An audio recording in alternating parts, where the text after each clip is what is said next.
Hello everyone. Today I'm sharing my favorite mom's recipe टमाटर की सब्जी। तो टमाटर की सब्जी के लिए हमें चाहिए थोड़े हार्ड रेड टमाटर। इन टमाटर के टॉप को हमने कट कर लेना है और इसके पल्प को ना स्पून की मदद से निकाल लेना है। और याद रहे कि टमाटर बिल्कुल ड्राई हो, आप इसे वॉश कर ले और क्लीन क्लॉथ से पोंछ ले और तब इसके पल्प को निकाल ले नाइफ और स्पून की मदद से, बिल्कुल ऐसे। तो एक एक करके गाइस हमने ऑलमोस्ट सारे टमाटर के पल्प निकाल लिए हैं और ये बिल्कुल ऐसे दिखते हैं। और अब जो हमारे टोमेटो पल्प रह गए थे उनको हमने डाला है मिक्सिंग जार में और इसकी प्यूरी बना ली है। और ये प्यूरी ना हम ग्रेवी में यूज़ करेंगे। और हमने पहले से एक बड़ा प्याज कट कर लिया है, बिल्कुल बारीक चॉप, और 5 हरी मिर्ची उसके साथ चॉप करी है। और स्टफिंग्स के लिए हमने आलू भी पहले से बॉईल कर रखा है और इसके साथ साथ हमने थोड़ी सी मूंगफली भी फ्राई कर रखी है। अब हम एक पैन में मीडियम फ्लेम पर 2 बड़े टेबल स्पून ऑयल के डालेंगे और इसके बाद हमने हाफ टेबल स्पून इसमें जीरा डालना है और मीडियम फ्लेम पे ही रखनी है। और जब जीरा पॉप अप हो जाए तो फिर हमने जो ओनियन थे, ओनियन के स्लाइसेस हमने काटे थे, उनमें से थोड़ी ओनियंस हमने डालनी है स्टफिंग के लिए। और इसके साथ साथ हमने जो ग्रीन चिलीज काटी थी हमने वो भी डाल देना है स्टफिंग में। तो हमने सारी ग्रीन चिलीज को स्टफिंग में डाल दिया, बिल्कुल ऐसे। इसके बाद हम इसे स्टर कर लेंगे स्पैचुला की हेल्प से और लगभग 5 मिनट इसको फ्लेम पे रखने के बाद इसमें हम डालेंगे 1.5 table spoon of turmeric powder, जो कि हमारी हल्दी होती है। तो 1.5 चम्मच हल्दी डाली है हमने इसमें। इसके बाद almost 1/4 tablespoon of red chilli powder डाला है इसमें हमने।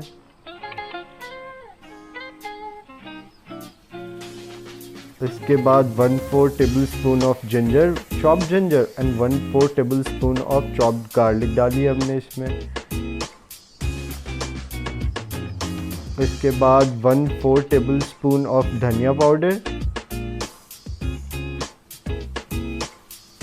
1/4 टेबल स्पून ऑफ जीरा पाउडर और बिल्कुल थोड़ी सी अराउंड उतनी 1/4 टेबल स्पून ऑफ अमचूर पाउडर डाला है हमने। और लगभग हाफ टेबल स्पून ऑफ गरम मसाला। और अब सब कुछ डालने के बाद हम इसमें नमक डालेंगे और मैंने डाला है 1.5 मतलब कि 1.5 चम्मच नमक के। आप अपने हिसाब से इसको एडजस्ट कर सकते हो टेस्ट के हिसाब से। और इसके बाद हमने स्पैचुला की हेल्प से स्टर कर लेना है 1-2 बारी, ताकि सारे मसाले आपस में मिल जाएं। और जैसे ही मसालों को स्टर करा हमने अपने बॉइल्ड स्मैश पोटैटोज़ डाल देने इसमें। और बॉइल्ड पोटैटोज़ डालने के बाद इसको भी अच्छे से स्टर कर लेना। और हमने स्टर करने के बाद पोटैटोज़ को ऐसे ही छोड़ देने 5 मिनट, ताकि मसालों के साथ अच्छे से ये भी फ्राई हो जाए। और ठीक 5 मिनट के बाद हमने अपने जो फ्राइड मूंगफलियाँ थी वो डालनी है इसमें। मूंगफली दोस्तों बिल्कुल ऑप्शनल है, अगर आपकी मन हो तो आप डालो, अदरवाइज़ आप स्किप भी कर सकते हो इसको। मेरे को टेस्टी लगती है इसलिए मम्मा मोस्टली मूंगफली डाल देती है स्टफिंग में। फिर इसको भी हमने अच्छे से स्टर कर लेना है। और अगर कोई बड़े बड़े चंक्स आलू के रह गए हैं तो उनको भी स्मैश कर लेना है, ताकि वो भी निकल जाए। अगर थोड़े मोड़े रह जाते हैं तो टेंशन की कोई बात नहीं, उससे कुछ नहीं होगा। फिर हमने साइड में निकाल लिया। फिर स्टफिंग को आप 5 मिनट रेस्ट करने के लिए छोड़ दो। जैसे ही स्टफिंग ठंडी होती है वैसे ही वो जो टमाटर थे ना हमारे, जिनके पल्प हमने निकाल लिए थे, उसमें हमने अच्छे से स्टफिंग को फिल कर लिया। तो हमने भी वैसे ही करा, एक एक करके सारे टमाटर में हमने स्टफिंग फिल कर ली। और फिल करने के बाद ये टमाटर कुछ ऐसे दिखते हैं। तो हमने एक एक करके सारे टमाटर में स्टफिंग फिल कर ली है। और अब हम चलते हैं इनको फ्राई करने। फ्राई करने के लिए हमने एक पैन को मीडियम फ्लेम पे रखा है और इसमें 2 बड़े बड़े टेबल स्पून ऑफ ऑयल डालें। और फ्राई करने का भाइयों प्रोसेस बहुत सिंपल है। हमने फ्लेम को मीडियम पे रखना है और जैसे ही ऑयल थोड़ी हॉट हो जाए, मतलब स्मोक बाहर आने लग जाए, तो हमने अपने सारे टमाटर को इसमें सजा देने हैं बिल्कुल ऐसे।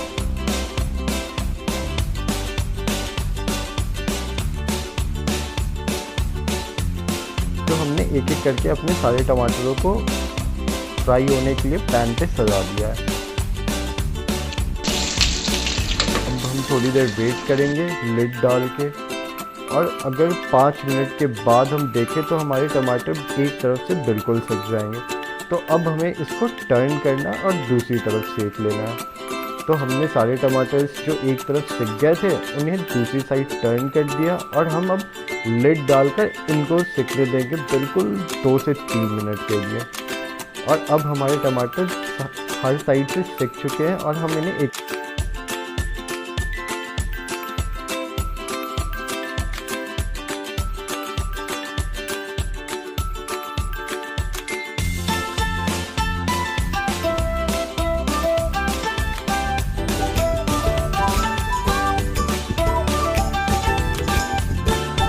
अब ऑलमोस्ट हमारा 70% काम हो गया। अब हमें बस ग्रेवी बनानी है। तो जो ऑयल हमारा पैन में रह गया था उसमें हमने 1 टेबल स्पून ऑफ जीरा डाला है और एक तेज पत्ता जो कि डेली हमने डाली है और इसको स्टिर कर लिया। फिर जो हमारी प्याज बच गई थी उसको हमने डाल दिया और हम उसको स्टिर कर देंगे एक बारी अच्छे से।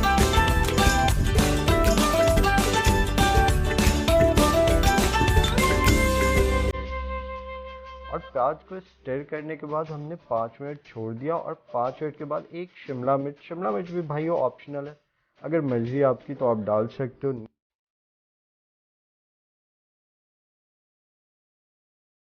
और इसके बाद हम डालेंगे 1 टेबल स्पून ऑफ गार्लिक, लहसुन 1 टेबल स्पून, और उसके बाद 1 टेबल स्पून ऑफ जिंजर, अदरक 1 बड़ी चम्मच। उसके बाद हमने इसको स्टिर कर लिया। स्टिर करने के बाद हम इसे 2 मिनट देंगे। 2 मिनट जब ये लहसुन और अदरक अच्छे से फ्राई हो जाए, फिर इसमें 1 बड़ा चम्मच हल्दी का डालें, टर्मरिक, और उसके बाद 1 बड़ी चम्मच धनिया पाउडर, और वैसी ½ चम्मच आप जीरा पाउडर डालें इसमें। और जिनको तीखा पसंद है वो आधी चम्मच लाल मिर्च पाउडर डाल सकते हैं, ½ tablespoon of red chilli powder. तो हमारे घर में तो तीखा चलता है भाई, तो मम्मा ने ½ टेबल स्पून ऑफ लाल मिर्ची डाली है, रेड चिली पाउडर।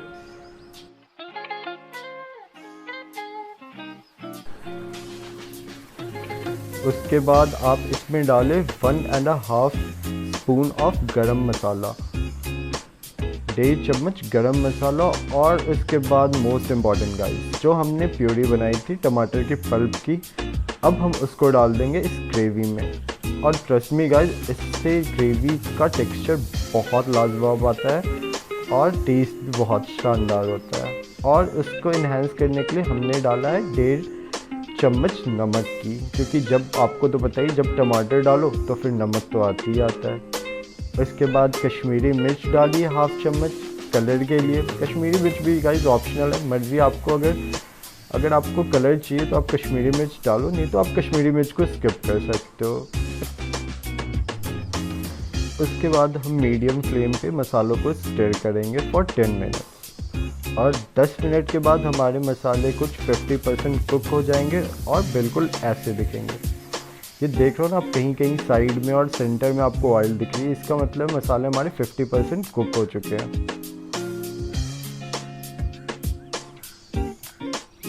और फिर हम स्टिर करने के बाद लिड लगा के इसको छोड़ देंगे। फिर 5 मिनट के बाद हम 1 स्पून ऑफ देसी घी डालेंगे। गाइस देसी घी भी ऑप्शनल है, देसी घी मर्जी आपकी, आप डालो, घी किसको नहीं पसंद। आप 1 चम्मच घी की जगह बटर भी डाल सकते हो, या तो बटर डाल लो या घी डाल लो। और फिर इसको स्टिर कर दो, और स्टिर करने के बाद गाइस अच्छे से स्टिर कर दो। और अब फ्लेम आपकी कम कर दो, क्योंकि मसालों को जलने का खतरा रहता है। और फिर आप लिड कवर करो, और अब देख लो मसाले हमारे ऑलमोस्ट 70% फ्राई हो चुके हैं। तो अब हम इसमें पानी डाल देंगे। पानी धीरे धीरे डाले भाई, क्योंकि पानी एक बार में अगर ज़्यादा पड़ जाए ना तो वो मसाले सोख लेते हैं पानी को, फिर टेस्ट वो नहीं आती। तो पानी को धीरे धीरे डालें।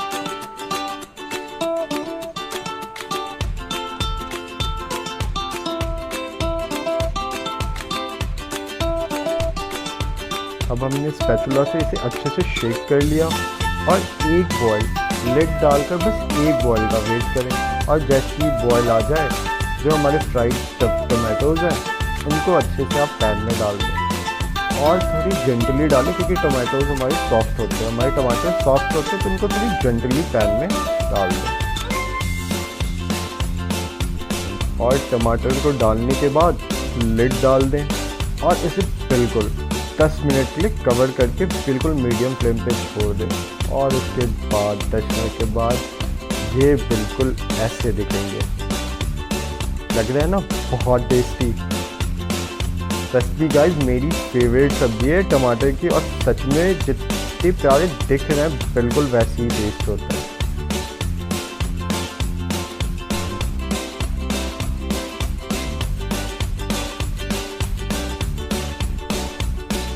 और ये सब्ज़ी हमारी ऑलमोस्ट 100% रेडी हो गई है। अब ऊपर से हमें कुछ नहीं करना, ऊपर से हमने गार्निश करना है। तो हम या तो कोरिएंडर लीव्स या फिर पुदीने के पत्ते मिंट लीव्स डाल सकते हैं। तो क्योंकि इधर गर्मियों का सीज़न चल रहा है तो हमने मिंट लीव्स डाला है। मिंट लीव्स बाय नेचर पुदीने ठंडे होते हैं तो अच्छा लगता है यार।